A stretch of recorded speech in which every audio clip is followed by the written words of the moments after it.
kind of useless because, you know, harpooning him, you can always run towards him, and so you don't have to worry about harpoons in the back. So this is probably the first matchup where it wasn't a medic or support that you go after, but I think that Griffin's actually better to go after. Ooh, the platinum skin. So shiny, so nice. There we go. I'm like, where's all the bitmap? Okay, so we've got a traditional feeding route. This is actually the feeding route I use. Nice overhead. Ugh. Having problems eating. I don't know what it is. There's something in the coding that bugs out when you try and eat, and I don't know what it is.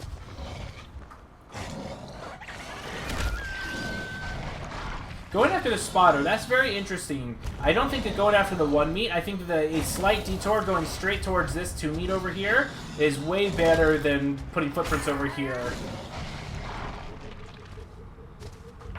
But it does look like he is going to stay in the cave a little bit longer. Ironically enough, if he kept going that way, he would have run past them. So Monster kind of cornering himself into the caves. If the hunters set up a couple of people along here and then fall back for a dome location, I think that should work. But I definitely wouldn't necessarily... Like, I definitely go into the caves when the planet scanner's up, but once the planet scanner stops, have people posted to prevent people from going out. This is a very awkward split, because I feel like that he could have just run this way and then go out and around. But we'll see. Monster's still not quite ready for evolving. Oh, there's a trap jaw.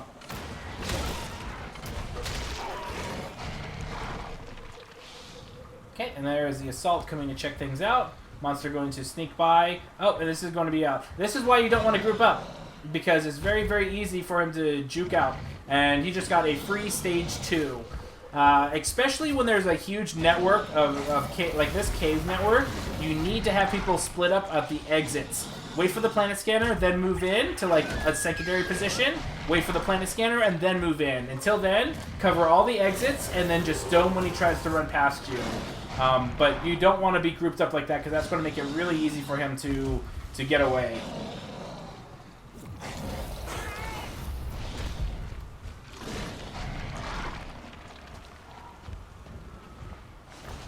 So Monster, okay, looks like he is going to try and engage. I think the assault might have been able to dome there if he pinged. It looks like he's going to evolve. Very unusual evolve spot. Tech Sergeant Hank can hit you, I believe. I don't know about those branches. I'd have to actually confirm.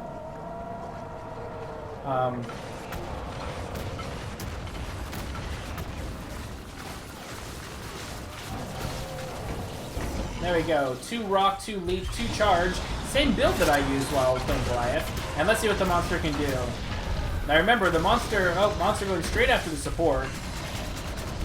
And this is why going after... Well, he's going to get the strike anyway. And that guy goes down really, really quick. Monster should be able to go ahead and escape. Only 1 bar of health. Very good job. Hunters... yeah, very unusual dome spot and very unusual engagement.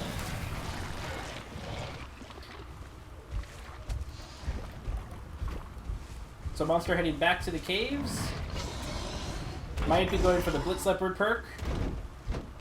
Even if I don't want the perk, I'll always take the first perk I find no matter what, just to deny the hunters it.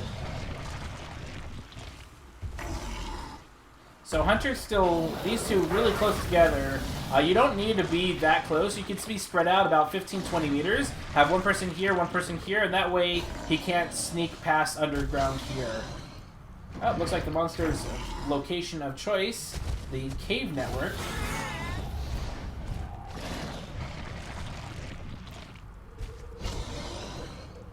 I feel like he has a very specific eating pattern, because he comes back here, eats that, and then comes back for this 2 meat. He's done that twice now. Very interesting habit. And it's one of those things that if you're watching a monster player go back to the same feeding grounds over and over again, you can kind of predict where he's going to go.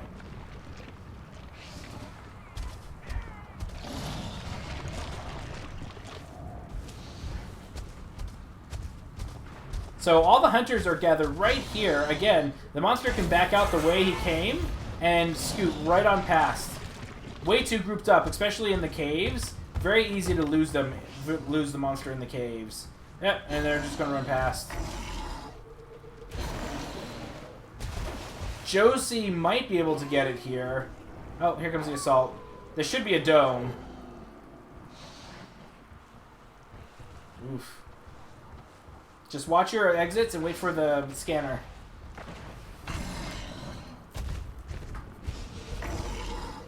Nope. And then Widow needs to cut straight north to cut off this far. Monster's just going to come back and wait for food to spawn and then just evolve. Oh, medic out of position. Oh, never mind, it's Rogue Val. I like that they're holding the dome. Wait for them to... Yep, perfect. There we go. Monster going straight after the Trapper this time. Oh, and there's the Rock. Rock gets does not hit anyone. Assault tried to block it, but missed. And Trapper doing a pretty good job. Now, against Goliath, this is one of those times where you want to go up and down terrain, except when he pulls out a rock, obviously. And it looks like Trapper is going to go down here. One more ability. Oh, misses the heavy. Will it be enough, though? Oh, and there is the down. Monster will be able to get away, take the strike, and keep on moving. Bananians, welcome to the herd. I appreciate that follow. Thank you very much.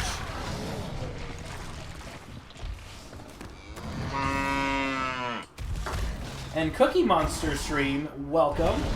I appreciate those follows, everyone, and I hope you guys enjoy your stay here. So Monster is ready to evolve to stage 3. Might try and make a beeline straight for the relay and kill the relay. Nope. Not sure what he's doing. The big perks are not up yet.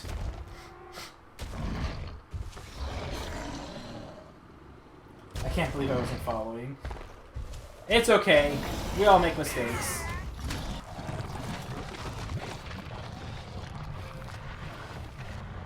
And there is the evolve, tucked under a nice little outcropping, so Tech Sergeant Hank can't get you. Although with the way that evolves work, it almost doesn't really matter if you evolve out in the open, it seems like, anymore. Like, the amount of damage that orbitals do, if they do anything, is pretty smallish.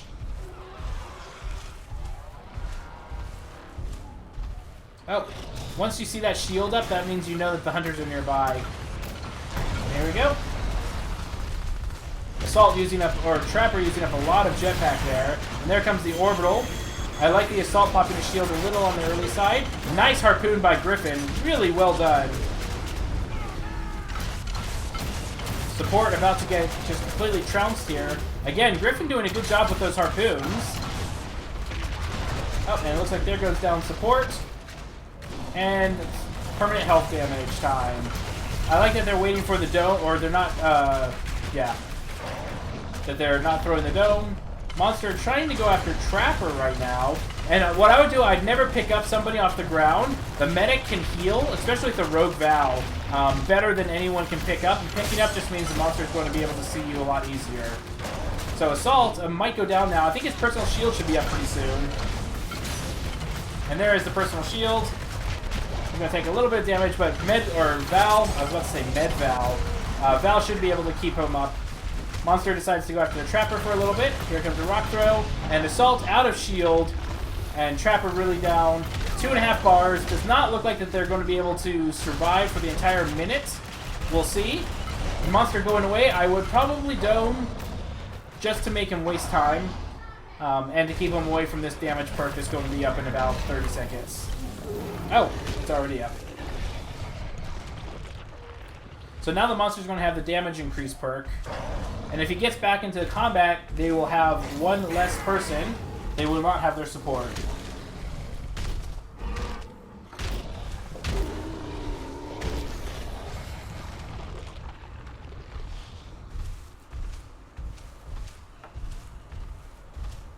Goliath. Okay, so here we go. Dropship incoming. Monster probably took a little too long to engage because you might have been able to get into an engagement without the Tech Sergeant Hank. Although, to be fair, Tech Sergeant Hank doesn't make that much difference inside of the combat.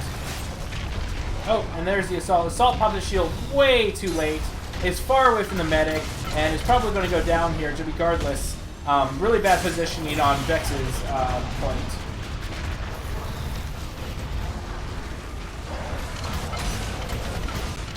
So a little bit of damage from Tech Sergeant Hank. Assault is down.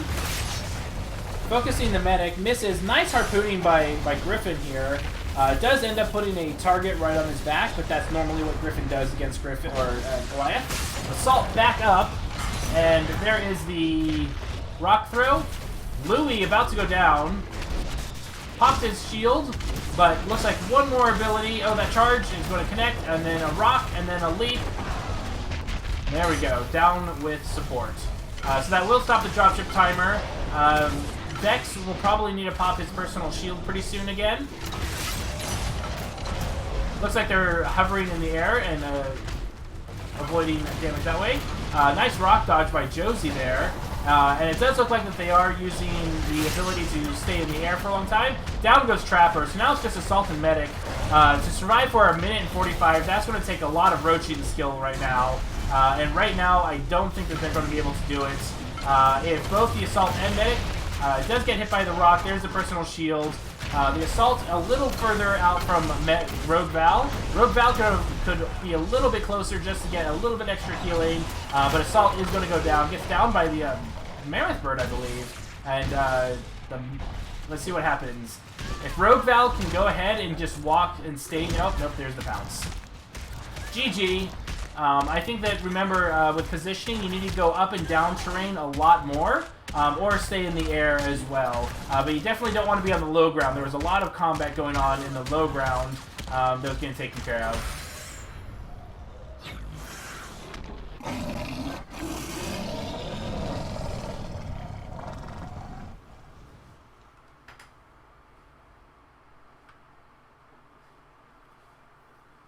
GG. Let's go ahead and head back.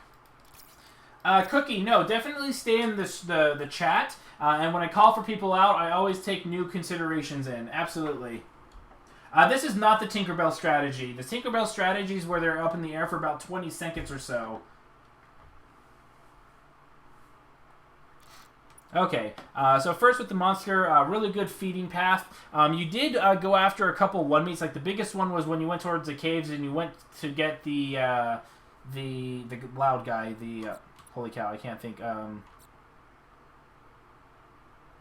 Spotters. Holy cow. I was thinking Grounder, and I'm like, that's not it. But you went after the Spotter, which was one meat, and you wasted a Traversal and an ability to do so. I think that if you just keep going straight and go after just the two meats, you would have a little bit more of an efficient path as well. That being the case, though, you did a really good job. You were really focusing on people very, very well, and you were able to down them without taking too much damage. So really good job overall. Not too much else to comment on. Pretty good, all things considered. That being the case with the Hunters, there was a lot of fighting on the low ground. Against Goliath and Behemoth, you always want to have the high ground, and the best way to avoid a lot of abilities is to go up and down, against the Goliath anyway, is to go up and down on high vertical terrain, because it makes it a lot harder because he has to climb or use a traversal to get up, and things like that. Yeah, Fire Breath is really short compared to Meteor Goliath. Absolutely. In fact, I would never put more than 1 point into Fire Breath on regular Goliath unless they had at least 2 people on their team that had deployables. To me, Fire Breath has always just been for feeding. In general, the damage it does is not really significant. I'd much rather just traverse and air heavy them in the air instead. You guys were doing some pretty decent dodging towards the end. Towards the end, you were kind of hovering in the air, which is really hard for Goliath to deal with a lot of times. So good job there. I did like that you were fighting near down people, because that way you can get pistol shots and everything like that. That being said, I'm trying to think. You guys were holding the dome appropriately. The biggest thing, though, is that, especially with Goliath, he's got a lot of burst, and he has the potential to bully you. And what I mean by that is that he can charge somebody off of a cliff into a wall, and then hit them, and then smash them, and then rock throw when they try and go up. So just be very, very, very careful. Basically, you want to be on the high ground, and the moment you see Goliath coming towards you, head towards another high ground area. That way, he has to, he can only really charge. If he rock throws or leaps from far away, those are easier to dodge. But the charge is the one that's pretty much unavoidable against a good Goliath. So always be mindful of that, and make sure you're not in that location when he uses the charge. Otherwise, pretty good job. But let's go ahead and let's go again.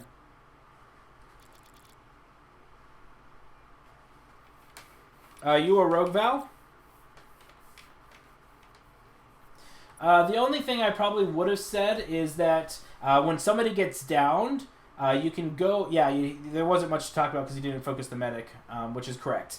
Ironically enough, in the first engagement, you went immediately after Griffin, and I feel like in that comp setup, I think Griffin actually is the correct person, because Griffin harpoons can be really annoying for Goliath, and Tech Hank doesn't really bring enough to the team by being alive that I actually felt like the Griffin is actually the correct play to go after first, unless, of course, opportunity presents itself elsewhere. But with regards to Rogue Val, if somebody is down, try and fight near them, because even if you go down or something else, you can still... Like, if you got pounced next to Parnell, your AoE healing, possibly, depending on when you got pounced, might have been able to get him up. But also be mindful of that you do have the AoE heal as well. And a lot of monsters don't really focus you, so you can kind of afford to be somewhat close to the action. And that way, that really helps. Because if you're just relying on the med gun, Rogue Val does not heal for crap. And she's marginal at best when both of them are being used together. So just be careful.